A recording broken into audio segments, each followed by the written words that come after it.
Welcome to OOTO TV, the out of the office investigation from the past into the future of health. This time, we're discussing understanding osteoarthritis, causes, treatments, and supplements. I'm Bob. And I'm Sue. And folks, today we are investigating a condition that touches the lives of hundreds of millions of people all over the world. And Bob, this is so much more than just a simple case of getting older. The science behind it is incredibly complex. The treatments, well, they're controversial, and there is a staggering amount of misinformation out there. So our goal in this explainer is to just slice right through all that noise. We're going to explore what is really happening inside an arthritic joint. We're going to challenge some of those old myths, and then we're going to get into the hard evidence behind the treatments and supplements that you hear about all the time. So here's our roadmap for this investigation. First up, we'll get into the truth about arthritis, really digging into what's happening at the cellular level. Then we're going to tackle a massive question in Section 2. Is exercise your joint's best friend or its worst enemy? I think the answer is really going to surprise you. From there, we are jumping headfirst into the great supplement debate, and this is where we separate the real science from the marketing hype. And we're even going to spotlight two supplements that are getting a lot of buzz, curcumin and creatine. And then, Sue, the most crucial part, right? We're going to bring it all together, help you build a personal health plan, and give you some real actionable steps, because understanding this stuff is truly the first step toward managing it. Let's get into it. All right, let's kick off Section 1, the truth about arthritis.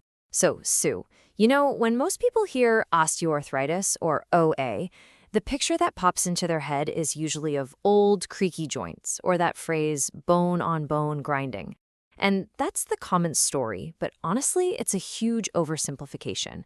I mean, sure, the official definition from places like the National Institutes of Health talks about the degeneration and loss of joint cartilage, but that's only one piece of a much larger puzzle. To really get what OA is, we have to look past just the cartilage and see that it's a disease that attacks the entire joint, the bone underneath, all the surrounding tissues, even the fluid that's supposed to lubricate everything. Oh, this slide shows that before and after story just perfectly. So on the left, you've got this beautiful, healthy joint. You can see the ends of the bones are covered with this smooth, white, almost glistening tissue. That's your articular cartilage. And it's all wrapped up in a capsule that creates something called synovial fluid, which is basically the joint's own high-performance motor oil. But what's really mind-blowing, Bob, and a key thing we found in our sources, is that this healthy cartilage is over 70% water. I mean, just think about that for a second. It's essentially a superhydrated gel. And that incredible water content is what makes it work so well. When you step down, the cartilage compresses, it pushes a little water out, and it absorbs the shock. Then when you lift your foot, it just sucks that water right back in, getting ready for the next impact. It's just a brilliant, living, breathing shock absorber. So how in the world does it hold all that water? Well, this is where we look at the building blocks.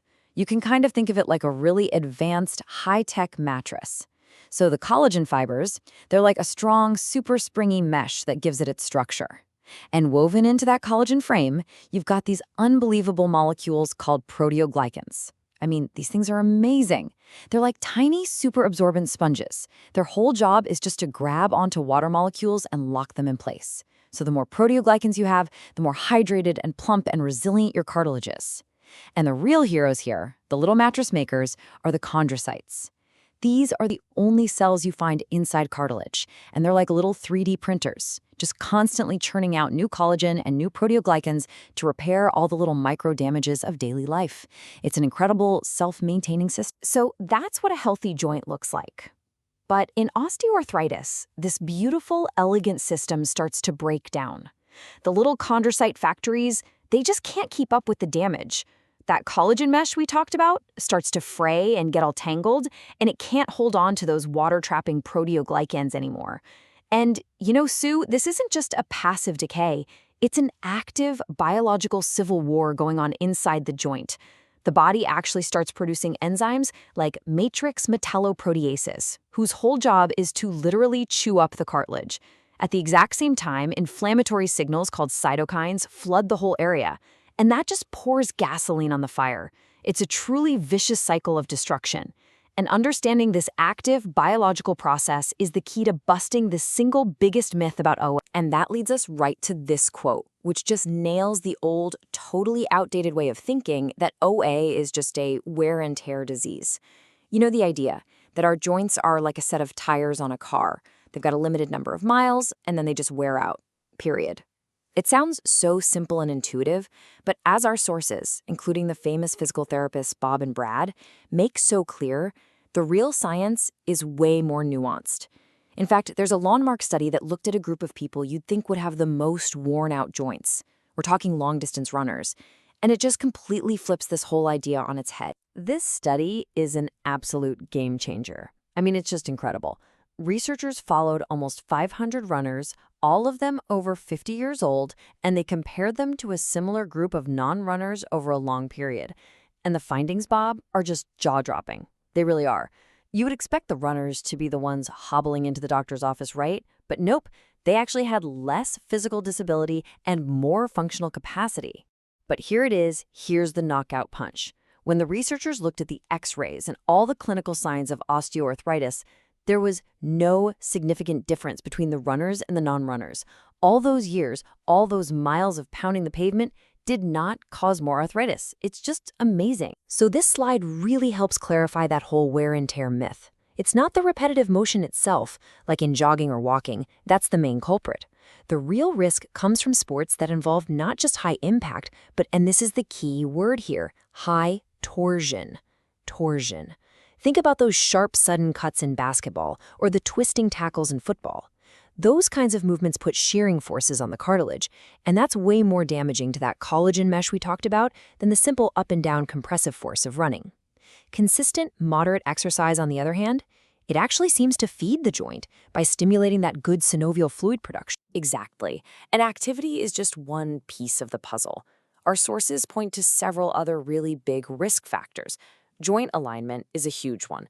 So if you're bow-legged or knock-kneed, you're putting all this concentrated stress on just one side of the joint, and it just wears it down unevenly.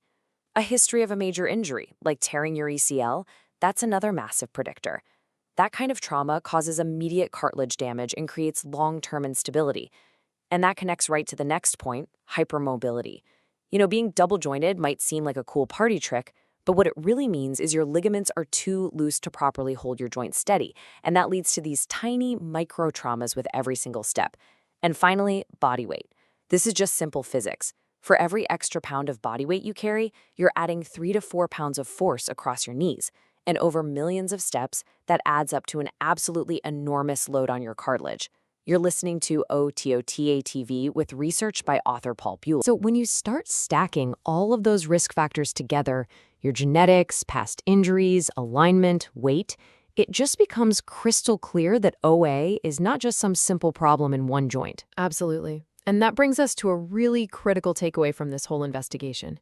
We must declare osteoarthritis significantly impacts your overall health and well-being, requiring a holistic lifestyle approach. You just can't focus on the knee or the hip in a vacuum. It's connected to everything: your weight, your muscle strength, how active you are. It's a whole body issue. And just recognizing that complexity is the first step to understanding why the world of treatments can be so incredibly confusing. And that confusion leads us right into the absolute minefield of our next section, the great supplement debate. This is where things get really, really controversial, Bob. We are going to investigate that whole dizzying array of options people turn to for relief. Everything from standard prescription drugs to the multi-billion-dollar supplement industry. Our mission here is to arm you with the hard evidence so you can separate what might genuinely help from what's just, well, expensive hope in a bottle. Okay, so to ground our investigation, let's take a look at how the medical experts officially approach this. This chart shows a treatment algorithm from SCEO, which is a major European society that focuses on OA. It's a stepped care approach, and it's incredibly revealing. Just look at that very first box, step 1. Before any pills are even mentioned, the foundation, the very bedrock, is always non-pharmacological. They recommend patient education, a weight loss plan if it's needed, and a tailored exercise program. This is the foundation of all effective OA management. It's only if that's not enough that they move down the flowchart to other things. The next step often involves stuff like physical therapy, but it's also where those first-line drugs come in, and that's typically NSAIDs, or non-steroidal anti-inflammatory drugs. And this is where we hit our first major problem. And this slide just highlights the central dilemma that so many people with OA face. NSAIDs, like ibuprofen or naproxen, they can be really good at knocking down pain and inflammation. But that relief comes with a price tag, and it can be a really serious one. We're talking about very real risks of gastrointestinal bleeding and, as more and more evidence has shown, an increased risk of major cardiovascular events. We're talking heart attack and stroke. So you're stuck with this awful choice. Do I manage my joint pain but maybe harm my stomach or even my heart?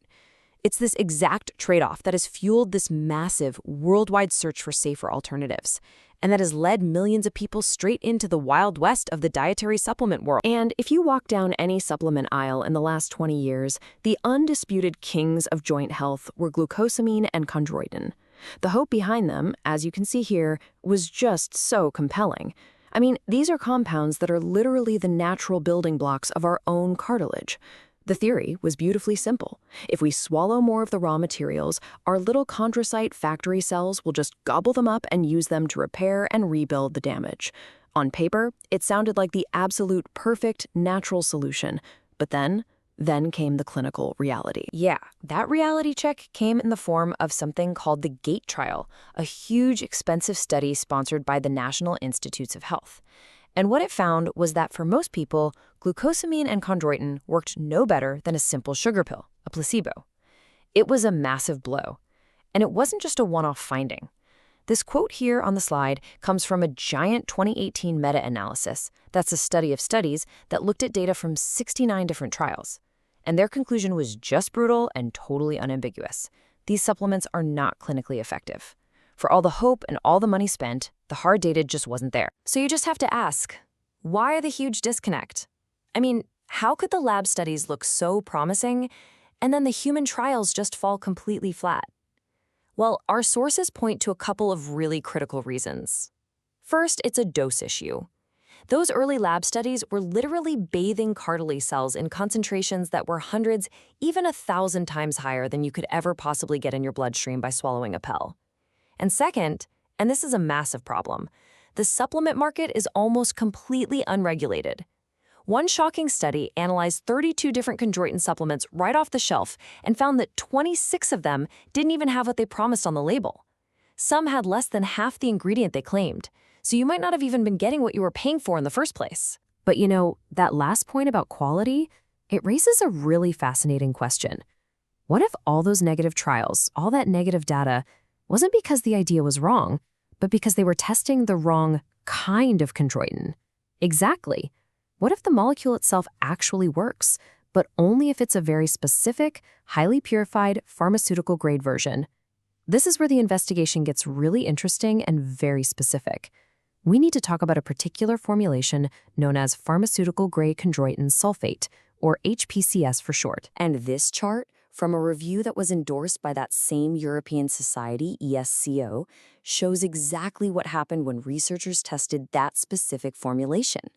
The blue bars show the pain reduction for patients taking this pharmaceutical-grade chondroitin. And just look at that trend over 6 months. The pain relief just gets better and better and better, dropping by over 42% by the end of the study. Now compare that to the orange bars, the placebo. It does almost nothing. This isn't some subtle, maybe it's working effect. This is a dramatic, clinically significant difference. And it gets even better than that. This next chart from a major 2017 trial is the real head-turner. I mean, this is incredible. Here they compared the pharmaceutical-grade chondroitin, that's the blue line, not just against a placebo, but against a powerful prescription NSAID called Selexipib, which is shown in green. And the result is just astonishing. Look at how the blue and green lines track almost perfectly together over 6 months. The pharmaceutical-grade supplement provided a pain reduction that was nearly identical to the prescription anti-inflammatory drug. This is really powerful evidence that maybe the failure of all those earlier studies was a failure of product quality, not a failure of the molecule itself. Okay, so if the story with chondroitin is all about quality, the story with collagen is, well, it's just pure confusion. This is another hugely popular supplement, On one hand, as you can see here, a major 2020 review found that every single published clinical trial showed it had beneficial effects. I mean, that sounds like a home run, right? But here's the contrary view, and it's a big one. The exact same review pointed out that some lab studies found that certain collagen products weren't just ineffective, they were actually detrimental to cartilage cells. So you've got this bizarre situation where it seems to work in people, but in a petri dish, it might actually be doing harm. And that is a scientific paradox that we just don't have an answer for yet. So the evidence on these supplements is just incredibly messy. With chondroitin, it really seems to be about the quality. With collagen, it's just, well, it's conflicting. And this brings us to what is maybe the single most important insight when you're trying to navigate this world. And that is, we must declare choosing the type of exercise, vitamins, and supplements for osteoarthritis is critical. It is just not enough to say, oh, I'm taking chondroitin or I'm taking collagen. The real questions you have to ask are, which formulation, at what dose, and what is the specific clinical evidence for that exact product? The details, it turns out, matter immensely. That is a perfect summary, Sue. The details are everything. So with that in mind, let's pivot our investigation to two other supplements that are getting a ton of attention, precisely because they work through completely different mechanisms than just providing building blocks. That's right, we're talking about curcumin, which is the active compound in the spice turmeric, and creatine, which is famous in the sports world. Let's start with curcumin. The evidence for curcumin as a potent anti-inflammatory is really, really compelling. A major 2021 review summarized 10 high-quality trials and found it delivered significant improvements in both pain and function. But here's the part that gets scientists really excited. When they compared curcumin directly against NSAIDs, it provided similar pain relief with far fewer side effects. I mean, think back to that awful trade-off we talked about. Curcumin offers a potential way to get the pain relief without the same level of risk to your stomach and heart. And of course, here we see a very familiar theme. Standard curcumin from turmeric is very poorly absorbed by the body. So just like with chondroitin, its effectiveness all comes down to using a modern formulation that's designed for high bioavailability. You're listening to OOTY-TV with research by author Paul Bulow. Okay, so let's switch gears completely to creatine. Now, most people just think of it as something for bodybuilders, right? So how in the world could it possibly help with osteoarthritis? It's a great question, and the theory behind it is so fascinating because it's twofold. As this slide shows, there's a really well-established indirect benefit. Creatine helps you get more out of your resistance training, building stronger muscles. And stronger muscles act like better shock absorbers and stabilizers for your joint. And the second benefit is more of a direct shot? Exactly. The more theorized benefit is that creatine might also have a direct effect right inside the joint, maybe reducing inflammation and slowing the breakdown of bone and cartilage. So, two potential ways it could help. But how does the evidence really stack up? And this is where we have to be really precise as scientists. The evidence for that indirect benefit, the idea that it helps you build muscle that supports the joint, that is rock solid. A 2022 review confirms it works wonders for that. But the evidence for the direct benefit, the idea that it's actually healing the joint itself, that is much, much weaker. This slide points to a 2018 study that specifically looked for changes in biomarkers of cartilage breakdown in people with knee OA who were taking creatine, and they found no effect. So the takeaway here is super clear. Creatine is a proven tool to help you with the exercise part of your OA plan, but you shouldn't expect it to magically repair your cartilage directly. That creatine example is just perfect. It shows exactly why understanding the mechanism of a treatment is so incredibly empowering. You can use it for the right reason to support your exercise, and then you won't be disappointed when it doesn't do something it was never proven to do. And this really gets to the heart of the matter.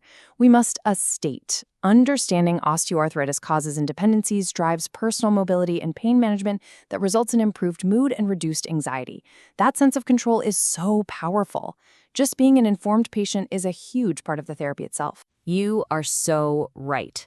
So we've waded through a lot of really complex and, frankly, conflicting science. Now for the most important part of our whole investigation. How do we pull all of this together into something useful? In this final section, we're going to synthesize everything we've learned and build a framework for a personal health plan, one that is grounded in the absolute strongest evidence. As we start to synthesize all this, 3 core principles just really rise to the surface.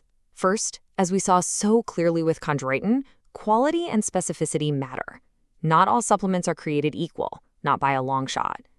Second, as the collagen and creatine examples showed us, we just have to accept that the evidence is often conflicting and it's always evolving. We have to get comfortable with that uncertainty and be really skeptical consumers of information. And third, and this is the most important principle of all, the lifestyle foundation is the main event. Every single clinical guideline, every single expert agrees that exercise and weight management are the most powerful tools we have. Supplements are, at best, a supporting actor. That is absolutely right, Bob. That foundation is completely non-negotiable. And that's why the first part of any personal plan has to be this. Movement is medicine. Remember how we said cartilage has no blood supply? It gets all its nutrients from that synovial fluid. And gentle movement is what compresses and decompresses the cartilage, literally pumping that nourishing fluid in and out. Motion is lotion for the joints. I love that. So let's get super practical with some simple, actionable movements, drawing from great sources like the physical therapists Bob and Brad that you can do every single day. For so many people with OA, that stiffness is just the worst in the morning, especially in the hands. These gentle mobility drills are just a fantastic way to start the day. As you can see, you can start with the claw, just bending the tips of your fingers. Then you can move to a tabletop position, bending only at those big knuckles. After that, some finger abduction, spreading the fingers out really wide and then bringing them back together. And finally, a nice gentle stretch into full extension. It's not about forcing anything, it's just about moving through the available range of motion. And the exact same principle applies to the big joints of your lower body, your knees and your hips. You don't have to go to a gym. While you're sitting and watching TV, you can do some simple knee extensions and bends. You can do seated marches. If you're standing at the kitchen counter waiting for the coffee to brew, you could hold on for support and do some gentle side leg lifts or hip rotations. And the key insight here is that the goal isn't to become a power lifter. The main goal of these movements is simply to move the joint. You're lubricating it, you're maintaining the mobility you have, and you're sending signals to your body that this joint is still in use and it needs to be maintained. And this is where the physical and the psychological come together to create this amazing positive feedback loop. Gentle movement can reduce your pain, even just a tiny bit, and that small victory improves your mood. And when your mood is better and your pain is a little lower, you feel more confident and more capable of moving again tomorrow. This is such a critical insight. We must state osteoarthritis treatments in the form of supplements and exercises exponentially leverages positive mental and physical interaction. Each small step, whether it's a few minutes of exercise or an evidence-based supplement, it just builds on the last one and creates real momentum. So putting it all together, what does a truly holistic plan look like? Well, it really rests on a couple of final key principles. First, we have to state, osteoarthritis requires that you manage your diet specifically for your needs to be mobile, agile, and relaxed. Now, we haven't focused heavily on it today, but maintaining a healthy weight to reduce the load on your joints and eating a more anti-inflammatory diet can be incredibly powerful parts of your plan. And the second principle is that we have to state, osteoarthritis requires you to have a health plan, diet, and daily eating, sleep, and exercise routine to provide the desired result for your health. The real, lasting benefits come from building a daily routine that incorporates these elements consistently, day in and day out. It's about building a sustainable system for yourself, not about searching for a magic pill. So, after this entire investigation, if we can leave you with just 2 key takeaways, it would be these. First, embrace movement. Please, let go of that old, outdated wear and tear myth. Your joints are designed to move, so find a routine that feels good for you and stick with it. And second, be a skeptical scientist. The supplement world is a minefield. Demand high-quality products that are backed by solid evidence. And most importantly, none of this is a substitute for real medical advice. Partner with your doctor or your physical therapist to make sure any choice you make is the right one for you. And that really brings us to our final provocative question for you to take away from this investigation. We firmly established that lifestyle, exercise, and weight management is the absolute non-negotiable foundation. So the real question is this. How can you, working with your healthcare team, intelligently layer the most promising, highest quality, evidence-based strategies on top of that lifestyle foundation to create a plan that is truly personalized and effective for you? Thinking through that question is the real key to taking control. Thanks for joining us for this investigation. We'll see you next time on O2.